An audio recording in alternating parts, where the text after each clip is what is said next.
கோடை வெயில்னா நமக்கு வெறும் வியர்வை மட்டும் வராது. சில ஊர்கள்ல வெயில் அப்படியே மனிதனோட மூளையையே உருக்கிடும். அப்படித்தான் ஒரு கிராமம், மருதம்பட்டி. ஆனா இந்த ஊர் மக்களுக்கு ஒரே ஒரு ஆசைதான், ஒரு நல்ல ஐஸ்கிரீம் சாப்பிடணும். ஏன்னா அவங்கள பொறுத்த வரைக்கும் ஐஸ்கிரீம் மட்டும்தான் குளிர்ச்சி கொடுக்கும். அப்படியா உண்மையான குளிர்ச்சி ஐஸ்கிரீம் தான் கொடுக்குமா? அந்த ஊர்ல இருக்கிற குழந்தைகள் எல்லாம் விளையாட முடியாம மரத்தடியில உட்கார்ந்தாங்க. ஆண்கள் வயலுக்கு போக முடியாம துணிய நனைச்சு தலையில போட்டு அலைஞ்சாங்க. பெண்கள் வீட்டுல சமையல் செய்யும்போது அடுப்பு சூடுக்கு மேல சூடு. சாம்பார் கூட எனக்கு மூச்சு வரலன்னு சொல்ற மாதிரி கொதிச்சது. அந்த ஊர்ல ஒரே பேச்சுதான். ஐயோ! நான் இனிமே இந்த ஊர்ல இருக்கவே மாட்டேன். இந்த வெயிலுக்கு என்னால முடியல. வெறும் தண்ணி குடிச்சாலும் பசி போகல. குளிச்சாலும் உடம்பு குளிரல. எங்க பார்த்தாலும் சூடுதான். ஒரு ஐஸ்கிரீம் இருந்தா நம்ம உடம்பு மட்டும் இல்ல, மனசும் குளிர்ந்திருக்கும். ஆனா இங்க ஐஸ்கிரீம் எங்க இருக்கு? நம்ம ஊர்ல ஐஸ்கிரீம் கடைன்னு ஏதாவது இருக்கா? இல்ல. என்ன பாவம் பண்ணோமோ தெரியல. சும்மா வாய மூடுங்க. ஐஸ்கிரீம் இல்லாத ஊர்ல பிறந்ததே நம்ம சாபம். நகரத்துல இருக்கிற பிள்ளைகள் எல்லாம் ஐஸ்கிரீம் சாப்பிட்டு மஜாவா இருப்பாங்க. நம்ம மட்டும் வெயிலில உருகிட்டு இருக்கோம். அம்மா கிட்ட கேட்டாலும் பணம் இல்லைன்னு சொல்லுவாங்க. கடைக்கு போனா கடையே இல்ல. இது என்ன ஊரு? வெயில் மட்டும் இருக்கிற ஊரு. டேய், ஐஸ்கிரீம் சாப்பிடணும்னா நம்ம ஊர்ல ஏன் இல்லைன்னு தெரியுமா? இந்த ஊர்ல யாரும் கடை போட மாட்டாங்க. ஏன்னா இங்க இருக்கிற மக்கள் வாங்க மாட்டாங்க. வாங்க மாட்டாங்கன்னு இல்ல, வாங்க முடியாது. ரூபாய் சேமிச்சாலும் அது அரிசிக்குத்தான். அதனால தான் இந்த ஊர்ல ஐஸ்கிரீம் இல்ல. ஆனா ஒரு நாள் இந்த ஊர்ல ஐஸ்கிரீம் வந்தா அந்த நாள் ஊரே திருவிழா மாதிரி ஆகிடும். மருதம்பட்டி மக்கள் எல்லாரும் ஐஸ்கிரீம் நினைச்சு நாக்கு வறண்டு பேசிக்கிட்டே இருந்தாங்க. ஆனா அவங்க யாருக்கும் தெரியல, அந்த கிராமத்துக்கு அடுத்த நாள் ஒரு விஷயம் வரப்போகுது. ஒரு வண்டி வரப்போகுது. அது ஐஸ்கிரீம் வண்டியா, இல்ல ஏதோ வித்தியாசமான விதி வண்டியா? இதுதான் கதை. அடுத்த கட்டத்துக்கு நகருது. அந்த நாள் மாலை ஒரு பையன் ஓட ஓட வந்து ஊர்ல எல்லாருக்கும் கத்தினான். அவன் மூச்சு வாங்க வியர்வை சொட்ட. ஆனாலும் அவன் முகத்துல ஒரு சந்தோஷம். ஏய், எல்லாரும் கேளுங்க, எல்லாரும் கேளுங்க. நம்ம ஊருக்கு நாளைக்கு நகரத்திலிருந்து ஐஸ்கிரீம் வண்டி வரப்போறதாம். ஆமாம், ஆமாம், உண்மையா சொல்றேன். நான் என் கண்ணாலே பார்த்தேன். ஊருக்கு வெளியே ஒரு போஸ்டர் ஒட்டி இருக்கிறாங்க. ஐஸ்கிரீம் வேன் கமிங் டுமாரோன்னு எழுதியிருந்துச்சு. நாளைக்கு மதியம் சரியா 12 மணிக்கு வரப்போறதாம். என்ன சொல்றேப்பா? ஐஸ்கிரீம் வண்டியா? ஐயோ கடவுளே! என் குழந்தை எவ்வளோ நாள் கேட்டுக்கிட்டே இருந்தான். நான் எவ்வளோ நாள் இங்க கிடையாதுன்னு சொல்லி அவனை சமாதானப்படுத்தினேன். இப்போ உண்மையிலே வரப்போறதா? நாளைக்கு நான் பணம் எடுத்து வச்சுக்கணும். இல்லனா குழந்தை என் உயிரை வாங்கிடும். அடடா, இப்போதான் வாழ்க்கை இனிக்கப் போகுது. நான் ஐஸ்கிரீம் சாப்பிட்டு எவ்வளவு வருஷம் ஆகிடுச்சு தெரியுமா? நகரத்துக்கு போனா மட்டும்தான் கிடைக்கும். ஆனா இப்போ நம்ம ஊருக்கே வருதுன்னா நாளைக்கு வேலைக்கே போக மாட்டேன். நான் முதல்ல போய் வாங்குவேன். ஏய், ஐஸ்கிரீம் ஐஸ்கிரீம்! நாளைக்கு நாங்கெல்லாம் ஓடி போய் வாங்கிடுவோம். சாக்லேட் வேணும், வேனிலா வேணும், ஸ்ட்ராபெரி வேணும். ஐயோ, இப்பவே நாக்குல சுவை வருது. இப்போ உங்க மனசுல ஒரு கேள்வி வந்திருக்கும். ஐஸ்கிரீம் வந்தா என்ன பெரிய விஷயம் என்ன? ஆனா இதுதான் அந்த கதையோட முதல் சிக்கல். ஐஸ்கிரீம் வண்டி வருது, சரி. ஆனா அந்த வண்டி சாதாரண வண்டி இல்ல. அது மருதம்பட்டியின் மனசையே மாற்றப் போகும் வண்டி. அடுத்த நாள் மதியம், வெயில் உச்சம். நேரம் சரியா 12 மணிக்கு. தூரத்துல ஒரு மணி சத்தம் கேட்டது. டிங் டிங் டிங். குழந்தைகள் முதல்ல ஓடினாங்க. அப்புறம் பெரியவர்கள் ஓடினாங்க. பெண்கள் கூட பாத்திரம் போட்டுக்கிட்டு ஓடினாங்க. அந்த வண்டி ஊருக்குள்ள வந்தது. ஆனா வண்டிய பார்த்ததும் எல்லாருக்கும் ஷாக். வண்டி முழுக்க பெரிய எழுத்தில் எழுதப்பட்டிருந்தது, ஐஸ்கிரீம். ஆனால் இது சாப்பிடக்கூடாது. இத பார்த்ததும் ஊரே ஒரு நிமிஷம் அமைதியா நின்னுச்சு. அப்புறம் ஒரே சிரிப்பு. என்னடா இது? ஐஸ்கிரீம் வண்டி வந்திருக்கு, ஆனா சாப்பிட கூடாதாம். அப்போ விக்கிறதுக்கு எதுக்கு வந்திருக்கான்? இவன் ஏதாவது பைத்தியமா? நம்ம ஊர்ல வெயிலுக்கு மக்கள் உருகிட்டு இருக்காங்க, அதுல இவன் வந்து விளையாடுறானா? ஐயோ, என் பிள்ளைகளை தூக்கிட்டு ஓடி வந்தேன். என்னமோ ஐஸ்கிரீம் கிடைக்கும் என்று நினைச்சேன். இப்போ வண்டியிலேயே சாப்பிடக்கூடாதுன்னு எழுதியிருக்காங்க. இந்த வண்டிக்காரனை நான் விடமாட்டேன். அவன் என்ன சொல்றான்னு கேட்டுதான் போவேன். அப்போ வண்டிக்குள்ள இருந்து ஒரு ஆள் இறங்கினான். அவன் நல்ல சுத்தமா ட்ரெஸ் போட்டிருந்தான். முகத்துல ஒரு அமைதி சிரிப்பு. அவன் வந்து வண்டி முன்னாடி நின்னு சொன்னான், வணக்கம் மருதம்பட்டி மக்களே. என் பேர் பாலு மாஸ்டர். நீங்க எல்லாரும் நினைக்கிற மாதிரி நான் ஐஸ்கிரீம் விற்க வரல. நான் கொண்டு வந்தது ஐஸ்கிரீம் தான். ஆனா அது சாதாரண ஐஸ்கிரீம் கிடையாது. இது ஒரு வித்தியாசமான ஐஸ்கிரீம். நீங்க சாப்பிட்டா உங்க நாக்கு மட்டும் குளிராது, உங்க மனசும் குளிரும், உங்க உள்ளம் மாறும், உங்க வாழ்க்கையே மாறும். அதனால தான் வண்டியில் எழுதியிருக்கேன் ஐஸ்கிரீம், ஆனால் இது சாப்பிடக்கூடாது. மனசு ஐஸ்கிரீம்னு சொன்னதும் மருதம்பட்டி மக்கள் எல்லாரும் ஒரே மாதிரி முகத்தை வச்சாங்க. அது என்ன முகம் தெரியுமா? இவன் என்ன பேசுறான்னு புரியாத முகம். பாலு மாஸ்டர் வண்டிக்குள்ள போய் ஒரு ஐஸ் பாக்ஸ் திறந்தான். அதுக்குள்ள ஐஸ்கிரீம் இருந்தது. அது உண்மையிலேயே ஐஸ்கிரீம் தான். ஆனா ஒவ்வொரு ஐஸ்கிரீம் மேலேயும் ஏதோ எழுதப்பட்டிருந்தது. மக்கள் கண்ணை உருட்டி பார்த்தாங்க. அப்போ பாலு மாஸ்டர் சொன்னான், இங்க பணம் வேண்டாம். நீங்க பணம் கொடுத்தா நான் ஐஸ்கிரீம் தரமாட்டேன். இந்த வண்டியில் ஐஸ்கிரீம் வாங்கணும்னா நீங்க ஒரு கேள்விக்கு உண்மையா பதில் சொல்லணும். உண்மை சொன்னாதான் ஐஸ்கிரீம், பொய் சொன்னா ஐஸ்கிரீம் கிடையாது. இது வியாபாரம் இல்ல, இது ஒரு மனசு சோதனை. ஆஹா, கேள்விக்கு பதில் சொன்னா ஐஸ்கிரீமா? அப்போ இது ரொம்ப ஈஸி. நாங்க எல்லாம் பதில் சொல்றோம். மாஸ்டர் மாஸ்டர், எனக்கு சாக்லேட், எனக்கு சாக்லேட். ஒரு சின்ன பையன் முன்னாடி ஓடி வந்தான். அவன் பேர் கண்ணன். அவன் ரொம்ப சந்தோஷமா குதிச்சான். மாஸ்டர், எனக்கு சாக்லேட் ஐஸ்கிரீம் வேணும். நான் நேத்து இருந்து கனவு காண்றேன். இன்னைக்கு நிச்சயம் சாப்பிடணும். எனக்கு பெரிய ஸ்கூப் போட்டு கொடுங்க. நான் சாப்பிட்டு முடிச்சதும் இன்னொன்னு வாங்குவேன். சரி கண்ணா, சாக்லேட் வேணுமா? நான் தரேன். ஆனா அதுக்கு முன்னாடி ஒரு கேள்வி. நீ கடைசியாக யாரையாவது அழ வச்சிருக்கியா? அவன் உன் வார்த்தையால அழுதானா? அவன் உன் கையால காயப்பட்டானா? நீ சிரிச்சாலும் அவன் மனசு உடைஞ்சுதா? உண்மைய சொல்லு. இந்த ஐஸ்கிரீம் பொய்யை வெறுக்கும். அந்த கேள்வி கேட்டதும் கண்ணன் முகம் அப்படியே மாறிச்சு. அவனோட குதிப்பு நிறுத்திச்சு. அவன் கண்கள் கீழே விழுந்தது. மக்கள் எல்லாம் என்னடா கேள்வி இதுன்னு ஒருத்தருக்கு ஒருத்தர் பார்த்தாங்க. மாஸ்டர், உண்மை சொல்றேன். நான் நேத்து என் தம்பிய அடிச்சேன். அவ என்னோட பந்து எடுத்துட்டான். அதுக்காக நான் அவனை தள்ளி விட்டேன். அவ கீழே விழுந்து அழுதான். அப்போ நான் சிரிச்சேன். அவன் அழுதத நான் பெரிய விஷயமா நினைக்கல. ஆனா இப்போ நீங்க கேட்டதும் எனக்கு மனசு கஷ்டமா இருக்கு மாஸ்டர். நான் தவறு பண்ணிட்டேன். ஆஹா, இதுதான் உண்மை. உண்மை சொன்னதுக்கு நான் உன்னை பாராட்டுறேன். இப்போ கேள் கண்ணா, ஐஸ்கிரீம் சாப்பிடுறதுக்கு முன்னாடி நீ முதல்ல உன் தம்பிக்கிட்ட போய் சாரி சொல்லணும். அவன் மனசு குளிர்ந்தாதான் இந்த ஐஸ்கிரீம் உன் மனசுக்கு குளிர்ச்சி தரும். போ, ஓடி போய் சாரி சொல்லிட்டு வா. அப்புறம் உனக்கு சாக்லேட் ஐஸ்கிரீம் கிடைக்கும். இப்போ இந்த இடத்துலதான் கதையோட மந்திரம் ஆரம்பிக்குது. கண்ணன் ஓடி போய் தம்பிக்கிட்ட சாரி சொல்வானா? இல்ல ஐஸ்கிரீம் ஆசையில போய் சொல்லுவானா? கண்ணன் ஓடினான். தம்பி வீட்டுக்குள்ள இருந்தான். அவன் இன்னும் முகம் சுடிச்சுக்கிட்டு இருந்தான். டேய் தம்பி, நான் நேத்து உன்னை அடிச்சது தவறு. நான் கோபத்துல பண்ணிட்டேன். நீ அழுதப்போ நான் சிரிச்சேன். அது ரொம்ப மோசம். எனக்கு இப்போ புரியுது. நீ என் தம்பி. நான் உன்னை பாதுகாக்கணும். அடிக்கக்கூடாது. சாரிடா, என்ன மன்னிச்சிடு. நீ அடிச்சது வலிச்சுதான்னா. ஆனா நீ இப்போ சாரி சொல்றதுக்கு நான் சந்தோஷப்படுறேன். நான் இனிமே உன் பந்தை எடுக்க மாட்டேன். நீயும் என்ன அடிக்காத. அந்த நிமிஷம் கண்ணனுக்கு மனசு லேசா ஆனது. அவன் ஓடி வந்து பாலு மாஸ்டரிடம் நின்னான். சரி கண்ணா, நீ உண்மையிலேயே சாரி சொன்னுட்டியா? உன் தம்பி உன்னை மன்னிச்சிட்டானா? அப்போ சரி. இப்போ உனக்கு ஐஸ்கிரீம். இதோ சாக்லேட் இல்ல, இது சாரி ஃப்ளேவர். மாஸ்டர், இது ரொம்ப இனிப்பா இருக்கு. சாக்லேட் மாதிரி இல்ல, ஆனா மனசுக்கு நல்லா இருக்கு. எனக்கு தம்பிய அடிச்சது நினைச்சா இப்போ கஷ்டமா இருக்கு. நான் இனிமே அவனை அடிக்க மாட்டேன். அவன் அழுதா எனக்கு பிடிக்காது. ஐயோ, என் பையன் இப்படி பேசுறானே. இவன் இதுவரைக்கும் எப்போவும் தம்பிய அடிச்சுக்கிட்டே இருப்பான். இப்போ இப்படி மனசு மாறி பேசுறான்றால். இந்த ஐஸ்கிரீம் சாதாரண ஐஸ்கிரீம் இல்ல, இது உண்மையிலேயே மந்திரம் மாதிரி இருக்கு. இத பார்த்ததும் ஊர்ல இருக்கிற எல்லாருக்கும் ஒரு ஆர்வம். இந்த ஐஸ்கிரீம் என்ன மந்திரம்? நாம சாப்பிட்டா நமக்கும் மனசு மாறுமா? அந்த நொடியில மருதம்பட்டி மக்கள் எல்லாரும் ஐஸ்கிரீம் வாங்க வரிசையில நின்றாங்க. ஆனா இந்த ஊர்ல ஒரு மனிதன் மட்டும் இருந்தான். அவன் ஐஸ்கிரீம்காக வரல. அவன் ஐஸ்கிரீம் வண்டியையே சுருட்ட நினைச்சான். அவன் பேரு மொட்டராஜா.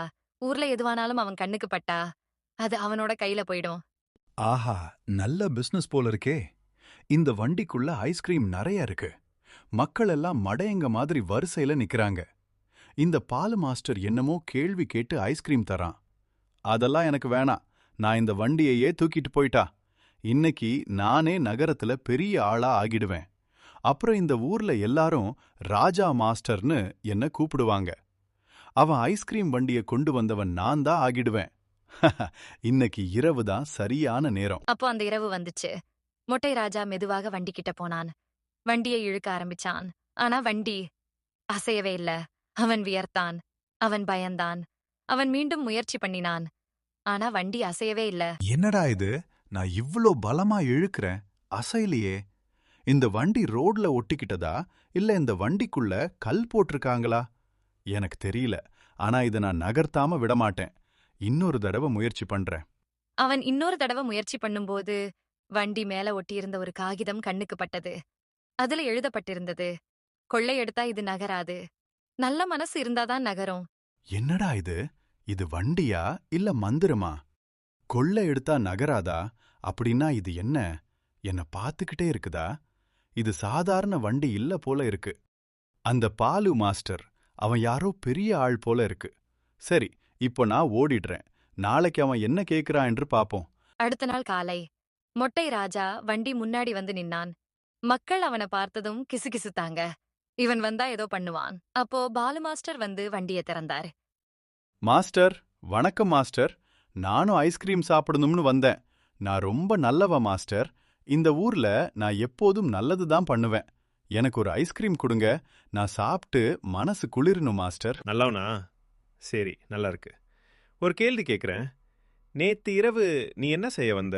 இந்த கேள்வி கேட்டதும் மொட்டை ராஜாவோட முகம் மாறிச்சு. அவன் நாக்கு வறண்டு போச்சு. கண்ணிமை கூட அசையாம நின்னான். மாஸ்டர், நான் உண்மை சொல்றேன். நேத்து இரவு இந்த வண்டியை திருடலான்னு வந்தேன். உண்மைதான், நான் ஏமாத்த முடியாது. இந்த வண்டி அசையவே இல்ல. மேலே எழுதிருந்த வார்த்தை பார்த்ததும் பயந்துட்டேன். நான் வாழ்க்கையில நிறைய திருடிட்டேன், நிறைய பேரை ஏமாத்திட்டேன். அதுதான் என் பழக்கம். ஆனா இப்போ ஏனோ தெரியல, நான் உண்மைய சொல்றேன். எனக்கு பயமா இருக்கு மாஸ்டர். அப்படியா? உண்மை சொன்னதுக்கு நான் உன்னை தண்டிக்க மாட்டேன். ஏன்னா உண்மை சொல்வதுதான் முதல் திருத்தம். இதோ உனக்கு ஐஸ்கிரீம். இதோட பெயர் ட்ரூத் ஃப்ளேவர். என்ன மாஸ்டர், இது கருப்பா இருக்கு. சாப்பிட்டா கசக்குது. வயிற்றுக்குள்ள எரியற மாதிரி இருக்கு. ஐயோ, எனக்கு என் வாழ்க்கையெல்லாம் நினைவு வருது மாஸ்டர். நான் திருடின வீடு, அழுத அம்மா, பசியோட இருந்த குழந்தைகள். நான் அவர்களோட கஷ்டத்தை பார்த்தும் சிரிச்சேன். என்னடானா இவ்வளவு மோசமானவனா இருந்த? நான் எத்தனை பேரோட வாழ்க்கையை கெடுத்துட்டேன். என்னால எத்தனை பேர் அழுதிருப்பாங்க. ஐயோ, எனக்கு இப்போ புரியுது. உண்மையிலேயே கசக்கும் மாஸ்டர். மக்களை காயப்படுத்தாத, நல்லவனா வாழு. நீ நல்லவனா மாறினா உன் வாழ்க்கையும் இனிப்பு ஆகும். ஆமா ராஜா, உண்மை கசக்கும்தான். ஆனா அதுதான் வாழ்க்கையை சரி பண்ணும். நீ இன்று உண்மை சொன்னதுதான் உன் முதல் வெற்றி. இனிமே திருடாத, மக்களை காயப்படுத்தாத, நல்லவனா வாழு. நீ நல்லவனா மாறினா உன் வாழ்க்கையும் இனிப்பு ஆகும். அதுக்கப்புறம் ஊர்ல எல்லாரும் ஐஸ்கிரீம் வாங்க வந்தாங்க. ஆனா இங்கதான் கதை ரொம்ப அழகா மாறுது. ஏன்னா ஒவ்வொருத்தருக்கும் அவரோட மனசுக்கு ஏற்ற ஃப்ளேவர். மாஸ்டர், எனக்கு ஸ்ட்ராபெரி வேணும். நான் வீட்ல நிறைய கஷ்டப்படுறேன். எனக்கு ஒரு இனிப்பு வேணும். என் மனசு ரொம்ப சோர்ந்து போயிருக்கு. நீ கடைசியா உன் குழந்தைய பாராட்டினது எப்போ? அவன் நல்லது செய்தப்போ நல்ல பையன் சொன்னியா? அவனோட முயற்சியை நீ ரசிச்சியா? மாஸ்டர், உண்மை சொல்றேன். நான் அவனை திட்டுறதே அதிகம். அவன் ஏதாவது நல்லது செய்தாலும் இது போதும் இல்லைன்னு சொல்லுவேன். அவன் முகம் சோகமா போகும். ஆனா நான் அதை கவனிக்கல.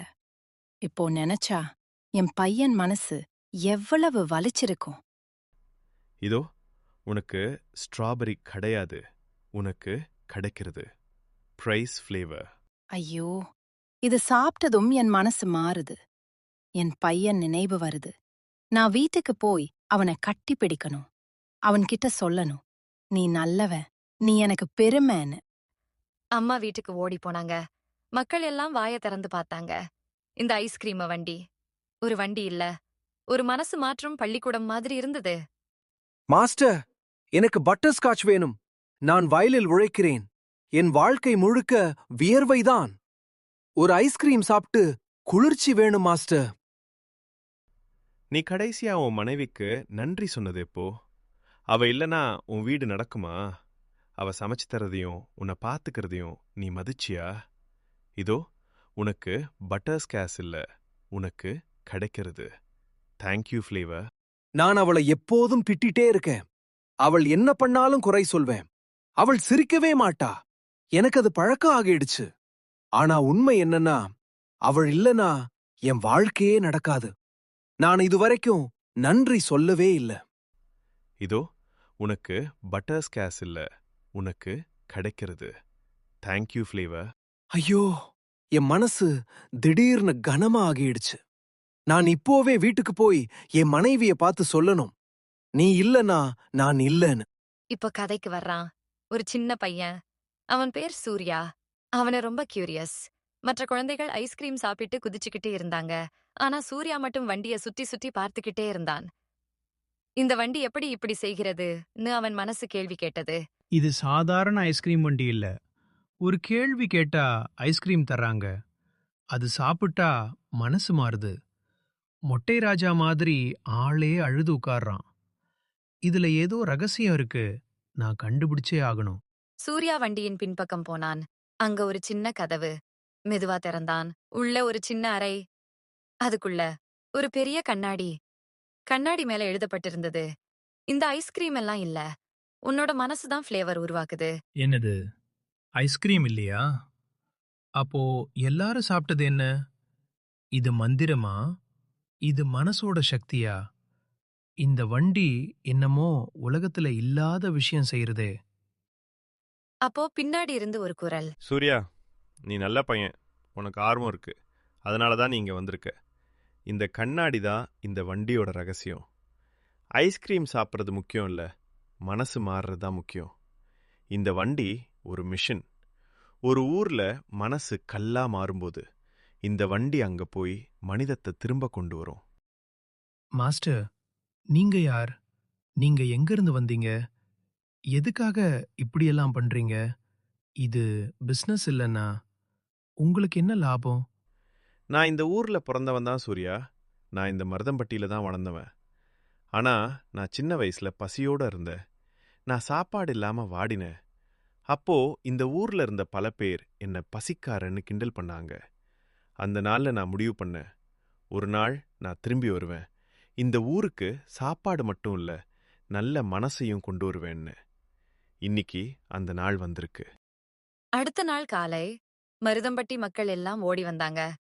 ஐஸ்கிரீம வண்டிய காணோம். பாலு மாஸ்டரையும் காணோம். அந்த இடத்துல ஒரு கடிதம் மட்டும் இருந்தது. ஐஸ்கிரீம் சாப்பிட்டா குளிர்ச்சி வரும். நல்ல மனசு வச்சா வாழ்க்கை குளிர்ச்சி வரும்.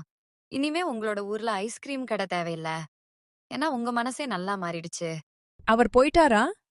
ஐயோ, நான் நேற்று என் பையனை பாராட்டினேன். அவன் முதல் தடவை சிரிச்சான். அதை நான் மறக்க மாட்டேன். இந்த ஐஸ்கிரீம் இல்லனா கூட பரவாயில்ல. அவர் சொல்லிக் கொடுத்த பாடம்தான் முக்கியம். நான் நேற்று என் மனைவி கிட்ட நன்றி சொன்னேன். அவள் கண்களில் கண்ணீர் வந்தது. அந்த கண்ணீர் தான் எனக்கு உண்மையான ஐஸ்கிரீம் இனிப்பு. அந்த கடிதத்தோட கீழே இன்னொரு வரி. இந்த வண்டி மறுபடியும் வருமா தெரியாது. ஆனா நீங்க நல்லா இருந்தா உங்க வாழ்க்கை எப்பவும் இனிப்புதான்.